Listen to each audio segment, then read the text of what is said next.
Hey, so I'm here with Rebekah Meier, who is an amazing collage artist, and she has got a project where we're sewing collage. Is that right? Yes. Because I normally think of collage as gluing. Yes. But we start with gluing. Yes, we're going to start with gluing, and by that I'm going to use some gel medium. I'm starting with a base of my coffee filter. This is a 12-inch coffee filter. But I noticed that it's flat. Yes, it comes flat. Oh. But if you, otherwise you could just press it with an iron flat. So I'm going to start adding pieces of fabric and paper. So I like that you're mixing the fabric with the paper, that you're not worried about it. You're using the same gel medium to glue both paper and fabric. Very, loose, free. Just cover it up with paper and fabric. And when you're done, you will end up with something covered like this. It's beautiful, just like that. So then the next step is going to be to fold the coffee filter half and then half again. Just put a little mark with a pencil, and that's going to be your center point of your circle. And you're going to take a compass, just an ordinary compass. So this totally reminds me of grade school, where I always had trouble keeping my compass directly in the middle. Right. So you're going to do as I did. You're going to make different size circles to your liking, whatever size you want. So it doesn't matter actually what size it is, as long as they're whatever you like. Right. Cool. So then I'm going to refold it back again. Okay. And in half. And I'm going to cut. Oh, this is a laziness tip, Rebekah. I can see that, because now instead of having to cut the circles completely, you cut half of it, but you get a whole circle. Right.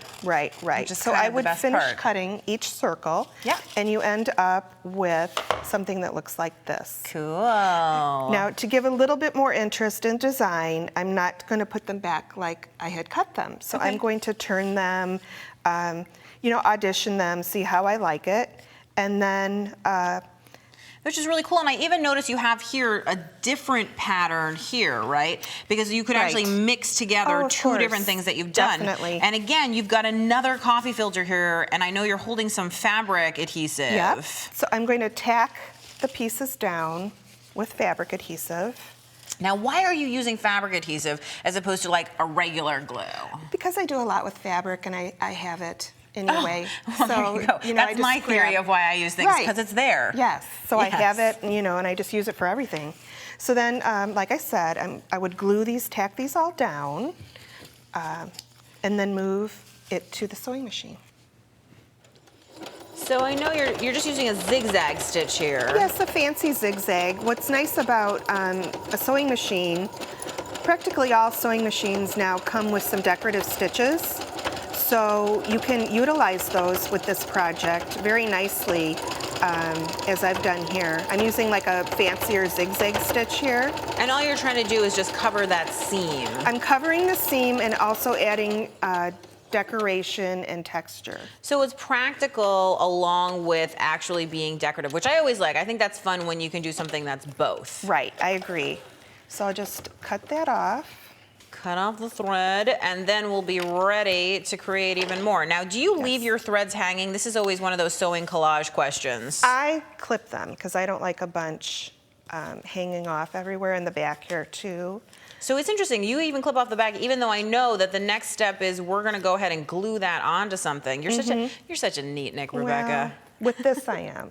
Okay, yes. So we're gonna head back to the table with our finished sewed piece. And I know you have a canvas here, which looks really cool, and you've whitewashed it, right? I did, so I like to present these on some kind of canvas. And here I just took a piece of scrapbook paper with script writing. I like writing a lot for my backgrounds. And then I just took a 1 part paint, 2 parts water, and whitewashed and let it dry. Very cool. It looks antique and beautiful.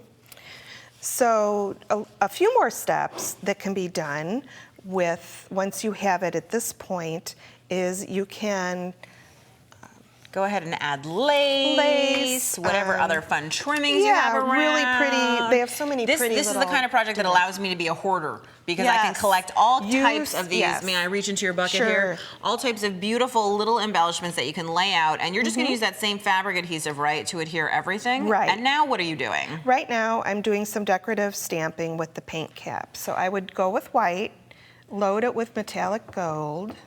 And just go ahead and mix up that white and that gold. And I love that you're using the paint cap. It's an easy stamp that you have. And I know we have a couple finished examples right here where I can see it's all embellished. So you've done a collage in several different ways. You've collaged tissue and paper and fabric, and then we actually, the sewing added more texture, and you've used a different stitch here. And then I know we've collaged more embellishments on, and we've added shine and glitter. And here again, you have a totally different feeling to it because you've done some extra painting. And these are, that's the same bottle cap, right? It looks like a scallop, but because you've gone around the edge. This is so fantastic, so easy, and it makes me want to take out my sewing machine and sew through absolutely everything. I hope you do.